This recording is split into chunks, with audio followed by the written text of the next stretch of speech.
yang muncul adalah sudah benar cinta kita kepada Rasulullah sallallahu alaihi wasallam. Hadirin muslimin jemaah, pada isya yang sama-sama dimuliakan oleh Allah. Di antara nikmat yang terbesar yang Allah Subhanahu wa taala anugerahkan kepada kita, kepada hamba-Nya, adalah diutusnya seorang Rasul yang amin, yang menasihati umat, penyayang bagi hamba-hambanya yang beriman. Dia adalah kita, Rasul kita Muhammad sallallahu alaihi wasallam. Allah Subhanahu wa taala telah melapangkan dadanya, mengangkat derajatnya, dan menjadikan dia bagi orang-orang yang menyelisih kesalahan. Allah Subhanahu wa taala telah mengutusnya di akhir zaman sebagai pemberi kabar gembira dan peringatan dan penyuluh kepada Allah Subhanahu wa taala bab lentera yang menerangi. Allah Subhanahu wa taala mengutusnya dengan penjelasan yang sangat terang benderang. Rasulullah sallallahu alaihi wasallam bersabda, "Taraktukum 'ala al-bayda, layluha kanahariha, la yazighu 'anha ba'di illa halik." Aku meninggalkan sesuatu kepada kalian. Aku telah meninggalkan agama ini dengan sangat terang benderang, saking terangnya malaikat seperti siang. La yazighu 'anha ba'di illa halik. Tidaklah orang yang berpaling dari agama ini kecuali dia akan binasa. Hadirin sidang salat isya yang sama-sama dimuliakan oleh Allah. Sesungguhnya Allah Subhanahu wa taala telah mewajibkan kepada kita, kepada hamba-hambanya yang beriman, untuk mencintai Nabi sallallahu alaihi wasallam. Mencintai Nabi sama halnya dengan mencintai Allah Subhanahu wa taala, dan mentaati Nabi sama halnya dengan mentaati Allah Subhanahu wa taala. Banyak sekali dalil-dalil dari Al-Quran maupun hadis-hadis Nabi sallallahu alaihi wasallam. Di antaranya hadis yang diriwayatkan dari sahabat Anas bin Malik radhiyallahu taala anhu, qala Rasulullah sallallahu alaihi wasallam, la yu'minu ahadukum hatta akuna ahabba ilayhi min walidihi wa waladihi wa nasi ajma'in. Tidaklah sempurna keimanan salah seorang di antara kalian sampai aku, kata Nabi, lebih dia cintai daripada orang tuanya, anak-anaknya, dan seluruh manusia. Bahkan kita sampai di situ. Sekelas Umar bin Khattab radhiyallahu taala anhu, salah satu para Rasulun, pernah bertanya kepada Rasulullah sallallahu alaihi wasallam, "Ya Rasulullah, la anta ahabbu ilayya min kulli shay'in illa min nafsi." Wahai Rasulullah, Anda adalah seseorang yang paling saya cintai dari segala sesuatu kecuali diriku sendiri. Rasulullah menjawab, "La ya Umar, walladhi nafsi biyadi, hatta akuna ahabba ilayka min nafsi." Tidak, wahai Umar, demi Allah, keimananmu tidak sempurna sampai aku yang engkau lebih cintai daripada dirimu sendiri. Kemudian Umar mengatakan, "Kalau begitu ya Rasulullah, al-an la anta ahabbu ilayka min nafsi." Kalau begitu ya Rasulullah sekarang saya lebih mencintai daripada diri sendiri. Dan Rasulullah menjawab, al-an ya Muhammad. Nah sekarang sempurna keimanan. Hadis yang lain dari Anas bin Malik radhiyallahu taala anhu, ada seorang datang kepada Rasulullah sallallahu alaihi wasallam menanyakan mata sa'ah, kapan terjadinya hari kiamat? Rasulullah menjawab, ma'adallah, apa yang Allah persiapkan untuk menghadapi hari kiamat tersebut.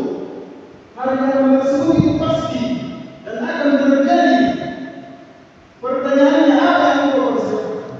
Orang itu menjawab, ma'adallah min kathiri sholat wa sawmi wa sadaqah. Saya tidak mempersiapkan untuk menghadapi hari kiamat dengan memperbanyak sholat sunnah, puasa sunnah dan sedekah. Walakinni uhibbu Allah subhanahu wa ta'ala wa rasulah. Akan tetapi saya hanya mempersiapkan cinta Allah dan cinta Rasulullah sallallahu alaihi wasallam. Dalil-dalil semisal ini banyak sekali. Banyaknya dalil menunjukkan penekanan akan wajib bagi setiap muslim mukmin untuk mencintai Rasulullah sallallahu alaihi wasallam.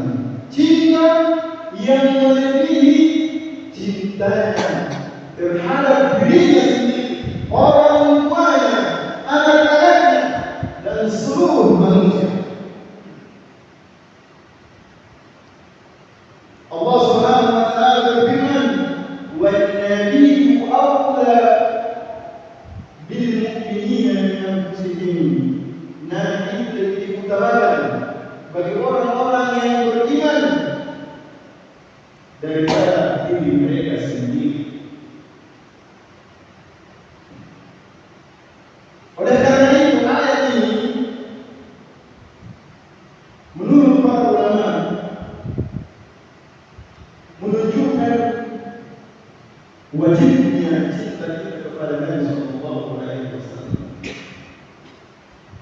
Muncul pertanyaan jemaah sekalian yang sama-sama mendengarkan kepada Allah. Bagaimana mengekspresikan, mewujudkan cinta kita kepada Rasulullah sallallahu alaihi wasallam?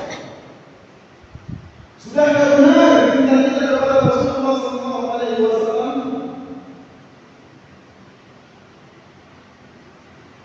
Ataukah bagaimana?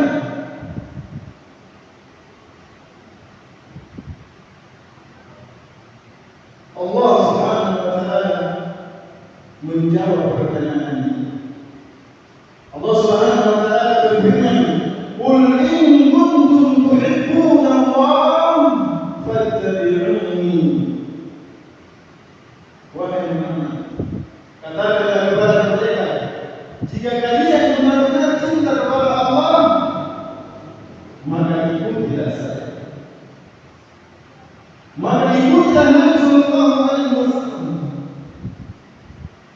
Jadi kalau kita cinta Nabi sallallahu alaihi wasallam, maka kita harus mengikuti apa yang diikuti.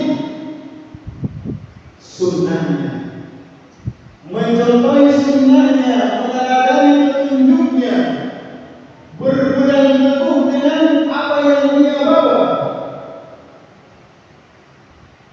Ingat tanda cinta yang nyata dan jujur kepada Rasulullah sallallahu alaihi wasallam. Oleh karena itu, banyak sekali hadis-hadis yang melarang kita, memperingatkan kita dari membuat amalan-amalan yang baru dari agama. Rasulullah sallallahu alaihi wasallam bersabda, "Man 'amila 'amalan laysa 'alaihi amruna fa huwa raddun."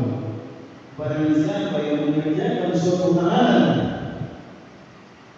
yang tidak ada sumbernya dari agama ini, yang tidak ada dasarnya dari Nabi Sallallahu Alaihi Wasallam, Nabi tidak pernah contohkan, Nabi tidak pernah perintahkan, maka perbuatan itu sia-sia, tertolak dengan sekali tentang menggunakan Allah.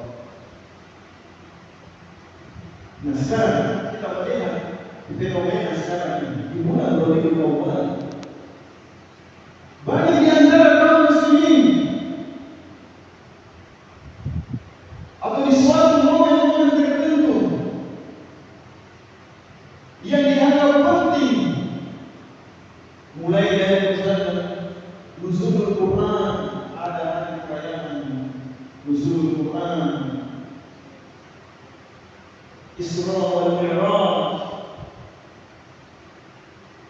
hijrah Nabi Sallallahu Alaihi Wasallam, tahun baru Hijriah, dan yang paling fenomena adalah hari kelahiran Nabi Sallallahu Alaihi Wasallam, merayakan hari kelahiran Nabi Sallallahu Alaihi Wasallam, atau istilahnya sekarang Maulid. Semua kaum muslimin tentunya bahagia dengan kelahirannya Nabi Sallallahu Alaihi Wasallam. Bahagia, wajib kita bahagia dengan kelahiran Nabi Sallallahu Alaihi Wasallam. Cuma bagaimana cara membuktikan cinta kebahagiaan kita kepada Nabi Sallallahu Alaihi Wasallam itu menjadi pertanyaan.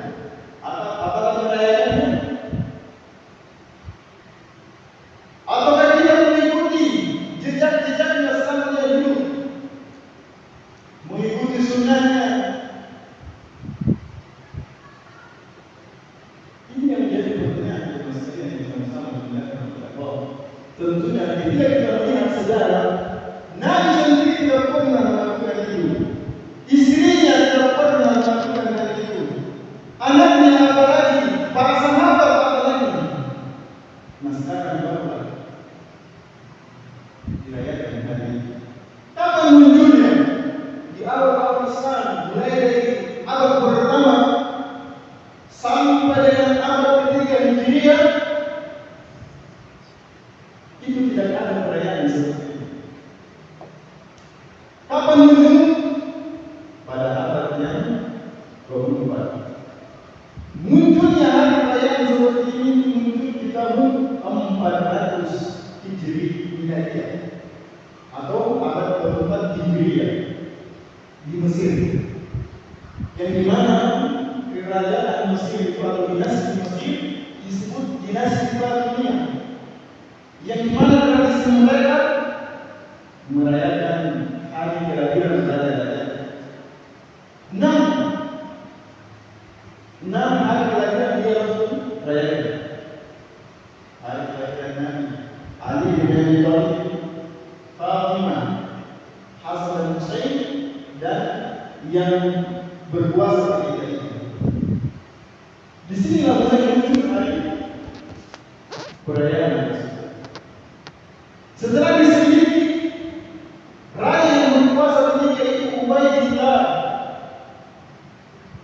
itu tidak bersambung nasabnya kepada Fatimah, anak dari Nabi Sallallahu Alaihi Wasallam. Tidak bersambung. Ternyata dia bersambung bernasab kepada orang Majusi, penyembah api. Dia mengaku bahwasanya dia keturunannya Fatimah radhiyallahu taala anha, tapi dia. Karena itu masalah ini yang sama-sama dilakukan oleh Allah, hendaknya kita berhati-hati dalam melakukan suatu kegiatan. Tanyakan dulu, apakah Nabi Sallallahu Alaihi Wasallam memerintahkan? Pernah melakukan? Pernah mencontohi?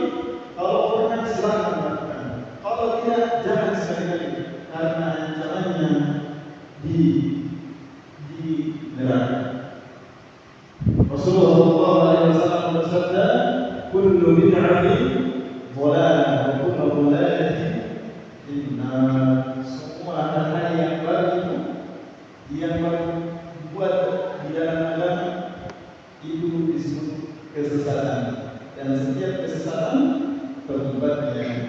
Hingga ini suatu ancaman yang sangat tegas dari Nabi Sallallahu Alaihi Wasallam.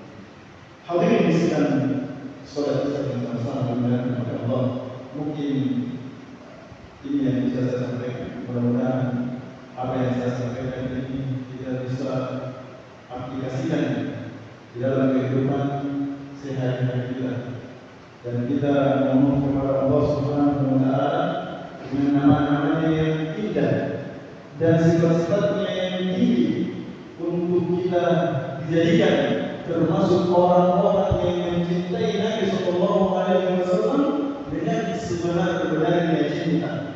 Dan kita juga mohon kepada Allah Subhanahu wa Ta'ala agar dikumpulkan di tempatnya yang paling tinggi, surga Firdausil A'la, yang dimana kata Nabi Sallallahu Alaihi Wasallam, al-mar'u ma'man ahabba, seseorang itu dikumpulkan bersama orang yang dia cintai. Oleh karena itu, jemaah sekalian yang sama-sama dimuliakan oleh Allah, harapan kita itu semua. Dan saya akhiri dengan membaca khabar al-majlis, subhanallah wa bihamdihi,